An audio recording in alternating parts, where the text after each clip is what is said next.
Hey guys, welcome to our 10 episode deep dive of the Gulf Shores, Alabama market. I'm your host, Avery Carl, and I wanted to let you know really quick before we get started that we do have some supplemental materials for you to go along with this podcast on our website, theshorttermshop.com. So what we have there is the current purchase prices in this market. So you can set yourself up a search, look at properties, do all that fun real estate stuff, kind of like Zillow. We've got it on our website, and you can check out exactly how much it costs to buy a condo or single family home or townhouse in the Gulf Shores market right now. Also, to go along with that, we have the AirDNA data, thanks to our friends over at AirDNA, for this market for the past few years. So you can compare purchase prices versus the AirDNA data and kind of do some analysis there. We've also got a really cool calculator on the website that I built around short-term rental investing to go along with all these things. Or if you know you want to buy in Gulf Shores and you're ready to start talking to an agent, you can reach out to us at agents@theshorttermshop.com and we'll get you connected with our agent in Gulf Shores. And last but not least, if you just really like us and you want to hang out with us more, we'd love to see more of you. So there's a few ways you can do that. You can join our Facebook group. It's called Short-Term Rental, Long-Term Wealth, same title as my book. It's a community of over 60,000 investors sharing best practices and just kind of being friends with each other. It's pretty cool. Or if you want to talk to us in person, you can do that every Thursday. You can sign up at strquestions.com. We have a 1 hour lunch hour, just office hours, where you can ask us anything you want about short-term rental investing. So we appreciate you guys listening, and please reach out to us with any questions. Follow us on Instagram, TikTok, Facebook. Join us in our community on Facebook as well. And I guess we'll get to the episode now. Thanks, guys.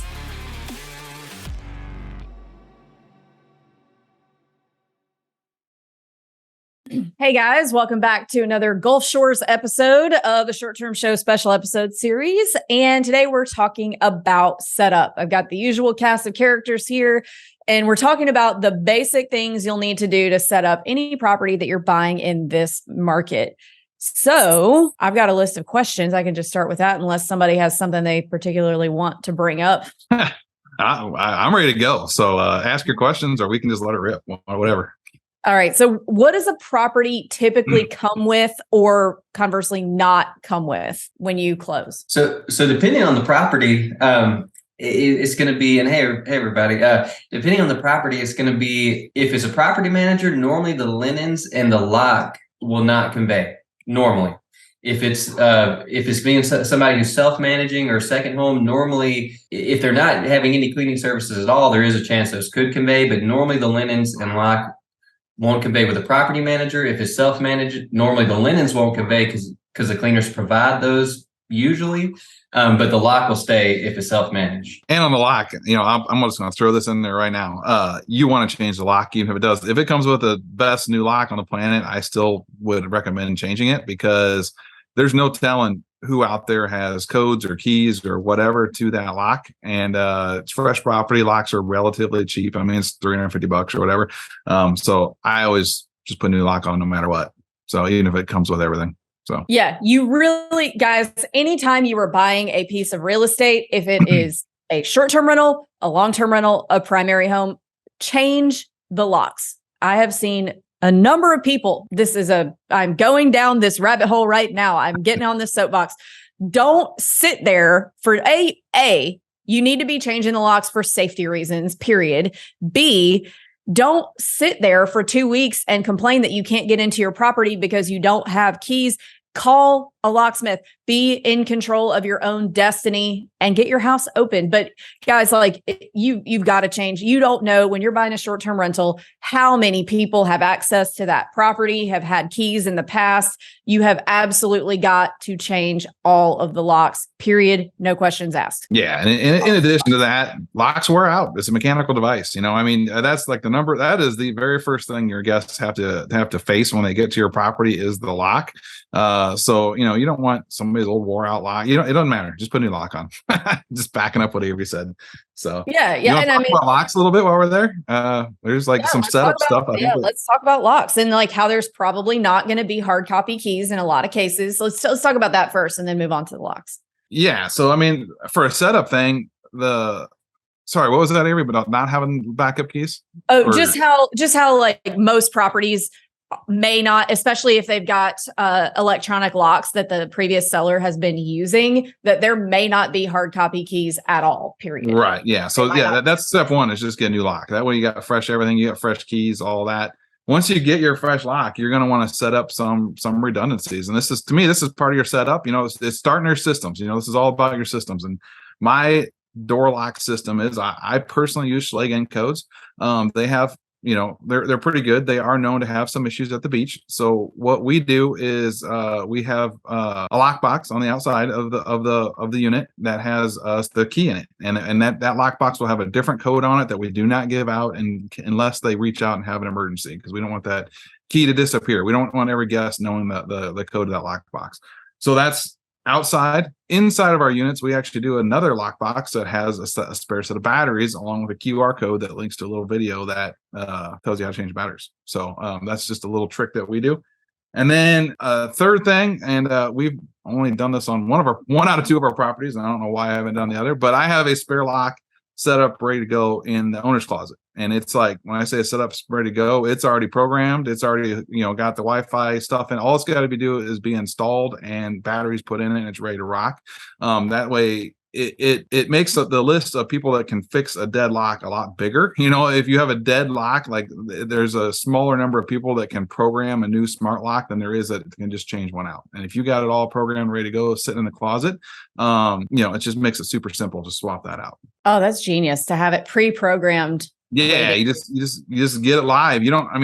Once you use enough of these things, you realize it doesn't have to be installed in the door. You got to get it live, and like, you can hold it in your hand and go through all the steps on your phone and your app and have it all connected and ready to go. And it's there, and you can just name it, beach unit spare. And then if it has to get installed, you just change the name on your app and you're ready to rip. So yeah. And you always want to have that backup lockbox with a key. We had a girl one time in the middle of the night. She was so drunk, God bless her, that she did the wrong key code in the electronic lock so many times that she killed the lock. And so luckily we had a spare then, but you never know what is going to happen.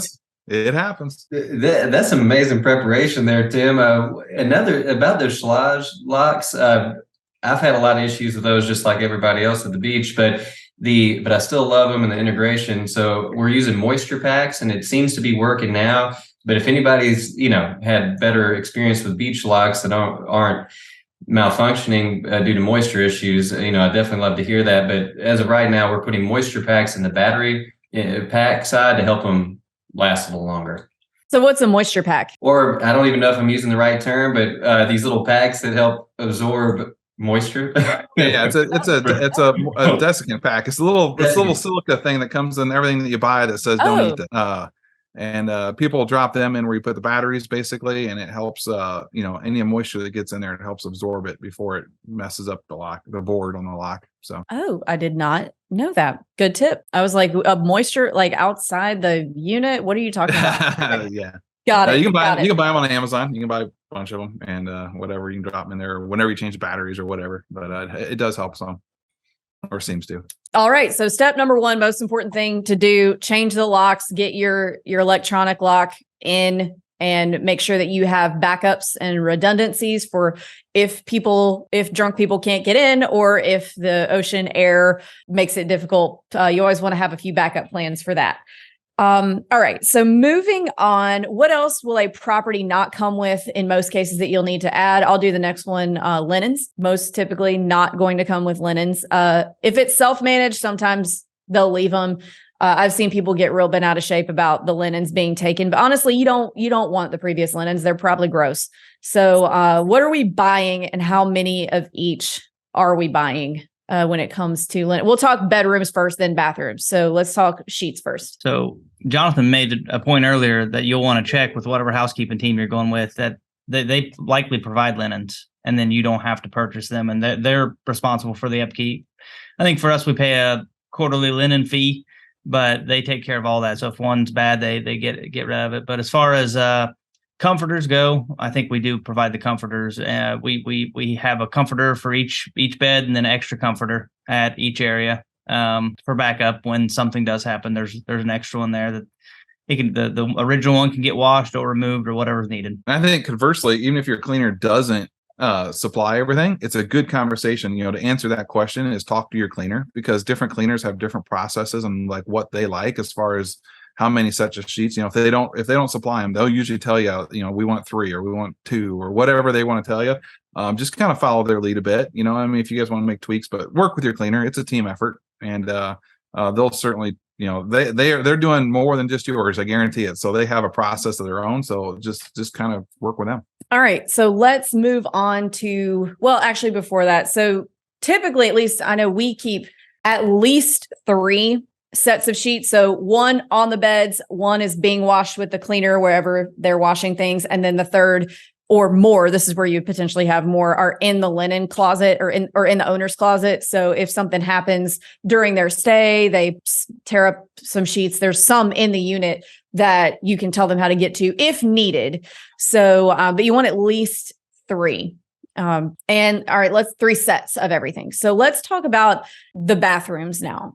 So this is a topic of conversation. So how many towels and washcloths and hand towels do you have per bathroom? You're talking to a bunch of dudes. I have no idea. My wife takes care of all that.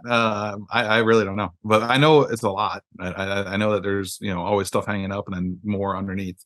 So, all right. So between you, depending on how many people are the house sleeps, either you want to have 4 towels per bathroom, 2 hand towels, and 2 to 4 washcloths, depending.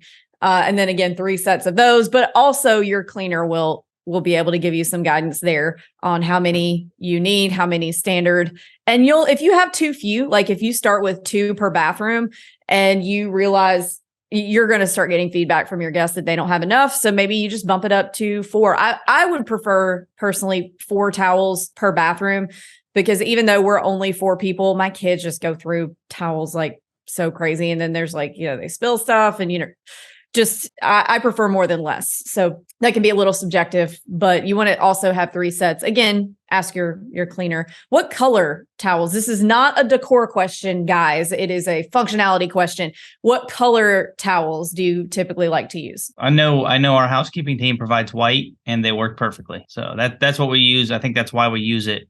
I would be open to gray, maybe show a little less, but we use white. You can see if they're clean. They know if they're clean. If not, you find out about it. Yeah, I would say white. Typically, cleaners are going to want either white or like a light color. So some of them will want white so they can bleach them. Some of them will say even bleach won't fix some dinginess. So maybe do like a khaki or a light gray so you hide any potential dinginess. So ask your cleaner before you buy towels what they prefer, and go from there. What else can we expect to have to add to any property that we're buying in this market in terms of outfitting it, setup? I mean, it can be as far as beach chairs. So what else are we adding? I'm going to jump back to the smart stuff real quick. I mean, kind of your general package be something block is your a thermostat and a camera, so those two items, those may or may not have got left behind.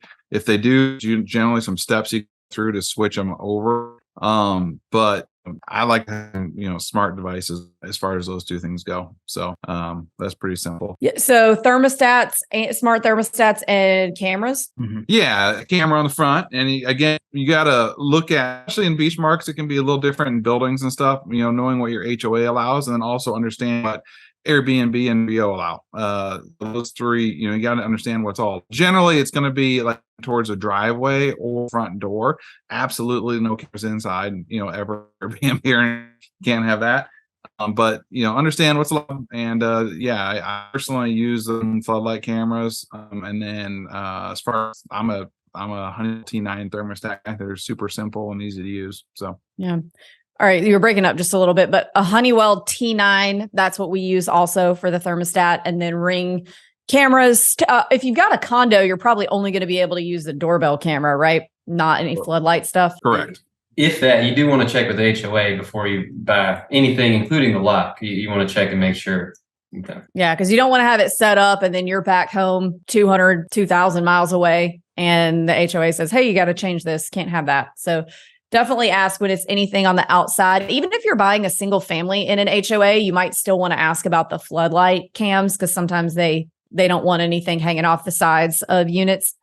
So, but that's typically what we do too, is the Honeywell T9, a few Ring cameras. Do we want to touch on why we should not be watching cameras?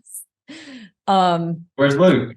Just go to Facebook and search Luke and seriously though, don't waste your time watching cameras. It will drive you crazy. You're going to see things you don't want to see. And I can tell you from personal experience, because we've all done it. We've all been new. You don't know what's going on inside your unit, and the craziness outside your door does not equal a destroyed unit. And vice versa. Complete calmness outside does not guarantee a not destroyed unit either. So just don't spend your time watching your cameras. They're there for, emergencies, or if you have some kind of issue that does happen, you can go back and review them, but you don't waste all your time doing that. Yeah, you will just waste your time obsessing. That one extra person is probably not going to single-handedly burn down the house. So all right. What did you have something? Well, I was just gonna say, staying on the theme of smart stuff, smart TVs, if there's not smart TVs, we just go ahead and replace all the TVs with Roku TVs. We used to just buy the little Roku adapter and plug it in. Just buy the TV, and then you don't have to worry about it missing or it walking away or losing the power cord. TVs are at Walmart, you can get them really reasonable. So if that's not there, go buy a new Roku TV. Totally with you there. We do the same thing, and we've actually keep upping our game there. People, when they go on vacation, they want something, they want TVs everywhere. And if every bedroom doesn't have a TV, it needs one, and as big as you can fit. Again, they're cheap now. 50-inch TVs, like, I don't know, $250, $300. So on that note too, I personally learned to like the Roku a lot better than the Fire and stuff, because they have the guest mode, which is really helpful. Unless I'm missing something on the Fires, Roku's really user friendly with that. No, we're Roku all the way, and the remotes are super simple. There's like 8 buttons on a Roku remote, so it's like the most guest friendly thing ever. And the remotes are super simple to, well, one, replace, and two, if you get in a pinch where somebody like, oh, there's no remote, or the remote's dead or whatever, anybody can download the Roku app on their phone, and your phone turns into the remote, and it's like super simple to do. So it's like just redundancy after redundancy on those things. So they're great. Yeah, and buy all the same kinds of TVs, so people aren't having to learn to use multiple kinds. That's just not a huge deal, but I think it definitely gets upstream of guests being irritated and annoyed and want to make it easy for them. So just get all new Roku TVs. I don't care if you're against TVs in the bedroom. This is not a moral conversation. It is a question of, guests being comfortable on vacation. So who cares? They're watching TV while they go to sleep in blue light and what have you. Let them do it. Another note on them all being the same. That's a great move as you scale as an owner. When you have 10 of these things and you got bedrooms, if you own 40 TVs and they're all the exact same thing, it makes your guest services end of things way easier. You're not trying to go, oh, what room are you in and what house, so I can tell you how to work the TV. If you get a question about a TV, it's the same answer for all of them. Makes it easier. Make your life easier, make the guest's life easier. Everybody's reviews will be better if the guest life is easy. Anything else electronic wise that we want to make sure we have? TVs are a huge one. We've gone over all the smart technology that we probably need. Anything else on that smart front? I don't know that it's necessarily smart, but it is electronic. The nightstand needs to have some sort of light fixture, something where you can plug your USB in and charge. The Amazon sells those really cheap. When you go to a hotel, that's the first thing I look for is where's the USB charger so I can charge my devices. So on the nightstand, have something like that. Totally agree. Anybody else on electronic stuff? We can always come back to it. All right, let's move into the kitchen. What do we stock in the kitchen? Let's start with the most important thing in the kitchen, the coffee setup. What are we doing there? I'm a big fan of both. You want a drip and a Keurig. We do use the combo units in some, but I like having, even if you have the big fancy combo unit and everything, I still love, even if it's in a cabinet, having an old fashioned Mr. Coffee drip machine, just because they're super simple and everybody knows how to use them. And at the end of the day, I know the Keurigs can get a little expensive, but coffee makers are cheap and people love their coffee. It's an important, for them. I've had people before we did that, people like, well, fine, we'll just bring our own. It's like, no, you don't want your guests having to bring their own coffee maker. Give them all kinds of stuff for that. Yeah, and on that, the original coffee maker is a great idea. At least have a backup of some sort if you have the Keurig, because they're easy to break. You drop a pot or something. Have one in your closet ready to go for when that happens. Yeah. And I like to have both, like the dual unit, because that way, no matter what kind of coffee they bought on their way in, they're covered. I've done that to myself before, where I've thought, oh, of course there's a Keurig. Why is there not? It's 9:00 at night. I've got kids in the car. Luke's cranky. Everybody's cranky. I'm just trying to get enough stuff so we can go home and go to bed and wake up in the morning and be able to feed everybody. And got there, no Keurig. And I'm like, well, crap. Now I'm going to be the cranky one because I'm the coffee drinker in the house. Luke doesn't drink caffeine because he's too hyper already. So, I just like to have both. So no matter what they buy when they're coming in and they're tired and they've been traveling all day, you have something to accommodate that. I got a question on that, just out of curiosity. Do y'all provide any K-cups or any kind of coffee, like for 1 cup? I was talking to a client about that the other day. We do, but we say we don't. We basically, it's kind of we try and have stuff there, but in the event that we're out or something, we tell them that they need to bring it. So we kind of like do the whole, let them be pleasantly surprised when they show up and there's a little extra stuff that's there. So same thing with spices. We really try and keep, good spices, but we say they need to bring their own usually. So We don't. Sorry. Go ahead, Ethan. That's all right. I was just saying we don't provide coffee. We do try to have filters for the regular coffee, but we don't have coffee. But it's kind of the Tim thing. We don't tell them we have filters. We just try to have them. Mm-hmm. And let's move on to spices then, and condiments and stuff. And this is like a point of contingency. I posted something on our public Facebook group on the short-term rental, long-term wealth group, where there was a bunch of ketchup and ranch. The ranch was like, people were arguing over the ranch that was left. I'm not a ranch person, so I don't know what the appropriate ranch is, but I'm a mustard person. We have 1,000 kinds of mustard and 1,000 kinds of hot sauce in our personal house. What are we doing for condiments? I say it's gross. We don't leave condiments, only dry spices. What do you guys think? Same. When I said condiment, dry spices is all. We don't, anything in the fridge, we have our cleaners throw away because I don't know, it creeps me out. It does. You don't know if that last person was like sucking on the ketchup bottle or something weird. You just don't know. You don't know if somebody's put something in there. You don't know if the person before you was a serial killer. I just don't want anything. I'm not into that. Avery's going deep on this one.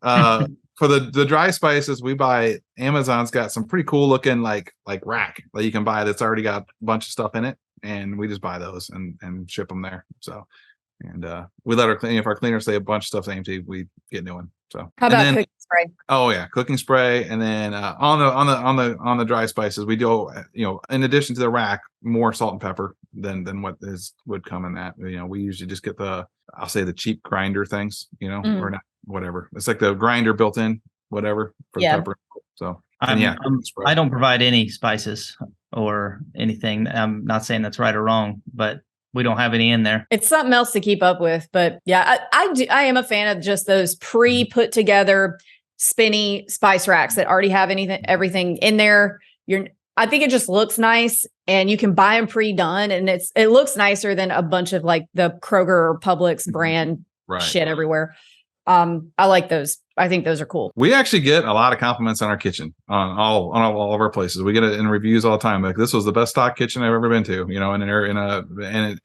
don't, it's nothing. I mean, it's exactly what we're talking about. I mean, good silverware, good cups, you want every kind of glass, I say every kind. You want, regular, again, I'm a dude. So tall glasses, short glasses, wine glasses. And then sometimes we don't always have like champagne glasses, but we definitely the stemless wine glasses for sure. Yeah, those plastic stemless wine glasses are like so great because you don't have to worry about them breaking. Those are really cool. So, and then all your, you want you definitely want a crock pot. People love a crock pot, and you definitely, that's like a must have for me, a crock pot and a blender. And then in addition to your other basic appliances, I'm trying to think what else are the must-haves. But I know in Gulf Shores, something we get asked constantly is for like a shrimp boil. So whatever kind of pot you got to have for a shrimp boil, we get asked that all the time in Gulf Shores. Never in the Smokies, but we get asked frequently in Gulf Shores. And then pots and pans, that's another consumable. I mean, you're buying new pots and pans at least once a year, and don't get super high end ones because they're going to get destroyed. But you don't want junk looking ones. You want to look fresh. So I prefer just to buy new, cheaper ones more often than trying to have really nice ones and keep them nice because they get tore up. And something that I'm comparing markets to just the Smokies market versus the Gulf Shores. But in Gulf Shores, we have a lot of people who cook at the place and they need a place to store leftovers. So have some Tupperware. or pots that you can put lids on that you can stick in the fridge and that you can use. We get that request a lot more down there than we do in the Smokies. That's a great idea. I'm not sure if we do that, but we probably do. I don't know. My wife does everything.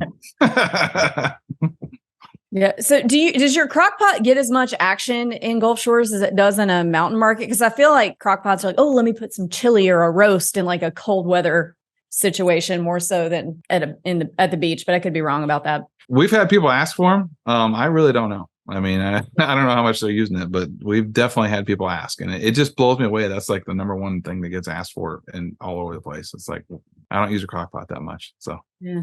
It's ease of feeding people for the parent, whoever is the primary cooker, like dump it all in a crock pot before you leave for the beach that day. You don't have to worry about when you get home and you're tired and the kids are screaming and everybody's wet trying to get showered. It's just done for you. I totally get that. I just can't really think of anything that I would want from the crock pot at the beach, but that's me. I'm weird. I'm going and buying the pre-steamed shrimp from the fish market because I don't want the whole house to smell like shrimp after trying to boil it. But anyway, do you guys provide any type of extra throw blankets? And if so, how many? Absolutely. And I'm going to say lots. That's just something. There's little baskets and stuff all over our places with throw blankets in them. I don't know the exact number, but quite a few.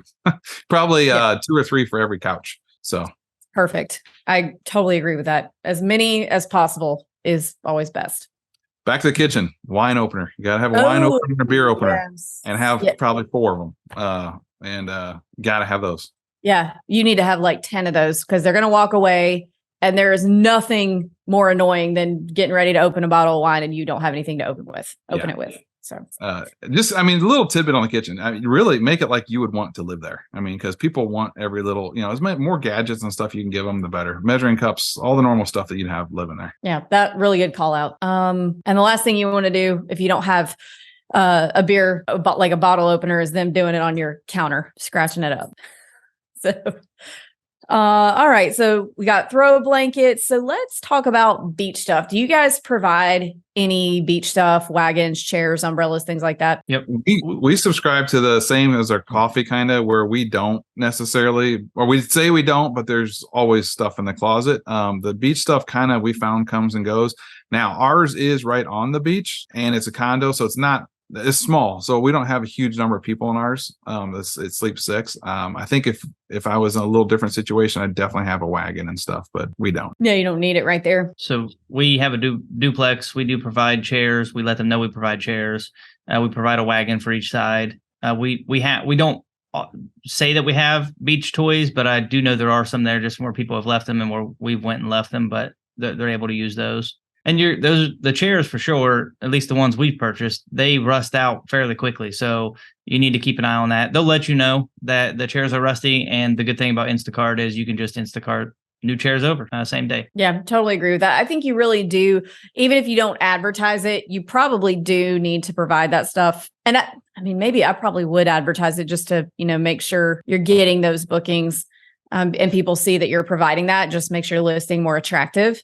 So I totally think you need if you are at a walking distance that requires it, a wagon, some chairs, maybe an umbrella, maybe not an umbrella. Those break really easy, but you definitely need chairs. We actually provide an ice chest and, you can get pretty affordable ice chests nowadays. So anyway, that's what I think you got to do that in this market. Another thing you can do as well is, again, condo world, but a lot of times you can get like a yearly rental of some chairs on the beach that will be like the more, not permanent, but the chairs that the people go out and set up. There's chair services out on the beach. And if you own a condo, you find out what the chair service is in front of your building, and you can contact them a lot of times and have just like, unit 200, these are their chairs for that. And that way when guests show up, they're already there and they love that. So yeah, totally agree with that. And let's talk. Oh man, the thought in my brain has just floated away. So we talked about adding beach chairs, all that stuff. What other amenity type things are we providing in this market for guests and advert? Oh, my thought came back. Baby stuff. Are we doing my mom calls them porta cribs. That's not what they're called. They're pack and plays, but I've been with my mom for like past week. Pack and plays, high chairs, things like that. Are we providing those? Are we not doing anything? Are we providing the rental contact information to rent those? What's standard here? Again, our unit's really small, so we do the rental contact thing is what we do. We don't have room to store all that stuff, and not all our guests are, do that. So we just provide the contact for where they can have that stuff rented, and it'll be there when they show up. So we just bought a bunch of pack and plays for ours because we did get a lot of requests for that. If we had a bigger place, we would absolutely have one. So I guess maybe that's the answer. Yeah. I go back and forth. I want to provide them because I know how nice it is to not have to drag them with me. But I also don't want the liability of if it happens to malfunction or something and were to, God forbid, hurt a child. So I kind of like here's the rental place for this and, shift that liability and that worry elsewhere. But we do have high chairs at some of ours. Even aside of the liability, it is another small system. Got to make sure they're clean. That's another thing is that stuff gets sticky and, kids chew on stuff. Or at least my kids did. Yeah. My son, he was eating peaches we get those peach truck deliveries. So he loves them. The peach juice everywhere in his hair, all over everything. There's like a trail. I'm trying to say, you got to sit right here, but it's like a puddle of peach juice underneath his chair. It's a mess. So kids are messy. And you do have to make sure, because I would be so offended if someone else's kid's peach juice was sticky in the chair when we got there. So that's definitely, you got to make sure it's super clean. Right next to the used ketchup that's been sucked on. Yes, that's been sucked on. Serial killer. Maybe it has like anthrax or something in it too. You never know. Right. So yeah, the weird. I have a lot of irrational worries, as do most moms, I think. On the beach stuff, towels are another thing. Beach towels should be separate, in my opinion, from your normal towels. We actually have beach towels that we ask people to leave our white towels in the unit and not take our white towels to the pool and or beach. So yeah, super wise. Our towels that we have for that stuff are brightly colored and striped, like actual beach towels. So there's no confusion as to which is which. And those are just right on Amazon. Pretty easy to find. Anything else? What else have we missed? We're right at the 30-minute mark. I don't want to, though I've gotten feedback from a lot of y'all that y'all prefer the 30-minute format. So we're trying to stick to that. But anything else in closing? Just real quick, when you're a new buyer, just have a look over on your artwork and your furniture and all that kind of stuff. Go in prepared to maybe do some redecorating, or if you need, it may not need it. It may be all redone, but that's just another thing when you're in the buying process that you should plan for, I think, is what are you going to do to make, anything stand out for photography and all that kind of stuff. So yeah, totally agree. Your decor is part of what will make your pictures stand out, which as guests are scrolling, they're not going to click on your property if the pictures aren't good. If that first picture doesn't grab them, I would say get rid of anything tan or khaki colored. A lot of these things, the last time they were updated was in the mid 2000s when that was in. It looks super dated now. Everything's white or light gray, really just like white now. There's a really good website called Society 6 that has really affordable, cute art and more than you could ever be able to possibly choose from. So decor is super important. If you want to add some extra amenities, like a waffle bar or something, totally cool. It's just, something that you have to build a system for to make sure that it's stocked and has what it needs. And there's no way that guests can not be able to figure out how to use it. But decor is very, very important, especially when it comes to condos.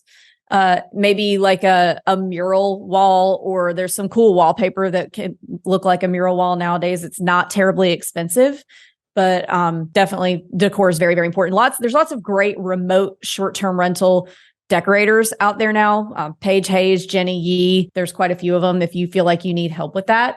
And a lot of them can work with any budget. So I really recommend doing that. On the condos too, the balcony is a huge selling feature, and that's another area I love putting bright blue, a nice Hollywood style furniture out there. Get rid of, if there's old janky looking patio furniture out there, get rid of it, because your pictures of your balcony are going to be a huge selling factor. So you want just something that pops on your balcony and make it look real nice. super easy. I mean, changing that stuff out it's not super cheap, but it's worth it. So, and speaking of not super cheap, but worth it, we haven't said it. I feel like we say it too much. Get professional photos. Don't rely on your iPhone. Yes, you might be able to take a few good ones, but more often than not, when somebody says, hey, my listing isn't doing that great, can you take a look at it? And I look at it, almost always they don't have pro photos. They're dark. So make sure it is 1000% worth it. It will pay for itself to pay a professional photographer. It may be expensive, but you have to have it. You really, really do. I got a couple quick things. So one thing that I have noticed is with condos, especially, a lot of times you'll want to put a dehumidifier in the unit somewhere, and then you can run it out to where it filters out to where it's pretty low maintenance. That does help because a lot of people leave the doors open and it gets pretty, can get a lot of moisture in there. So that's just one quick side note that can help. Another thing I did want to ask y'all what your thoughts are on grills, because that's one of the main things people ask about with the houses, at least. And I've gone back and forth, and now we're providing some. But what are your thoughts on grills for houses? I'm a fan of the park style charcoal grill that they can't move. Put a post in the ground and they can't drag it up on the porch or whatever. I like cooking on propane, but again, it's just another system, that you have to manage as far as getting tanks there and all that sort of stuff. And I'm just not a fan of anything of fire that people can move around. So that's what I like too, is the ones that are, in place and you can't move them. Just want your thoughts on that too. Well, I don't know if we've all heard the story about our grill burning down part of our fence. The charcoal not movable is the park style is the way to go. Because what happened was they moved the grill out to a different part of the yard, and there was some pine straw and some of the landscaping. They caught that on fire. So I like the non-movable way to go. Yeah, people will, if it's raining and they can move a grill, they'll drag it right up on the porch and melt your siding or whatever. So I don't know. I just put it in concrete on the driveway. So totally agree. Good call out. Anything else before we take off? No. All right, then. So guys, if you want to learn more about investing in short-term rentals, there's a few ways you can do that. You can join us every Thursday for a Q&A. You can sign up for that at strquestions.com. You can also join our public Facebook group. It's the same title as my book, Short-Term Rental, Long-Term Wealth. Or if you're ready to skip all that and jump straight into buying with Jonathan, you can email us at agents@theshorttermshop.com, or you can get him directly at jonathan@theshorttermshop.com. Thanks, y'all.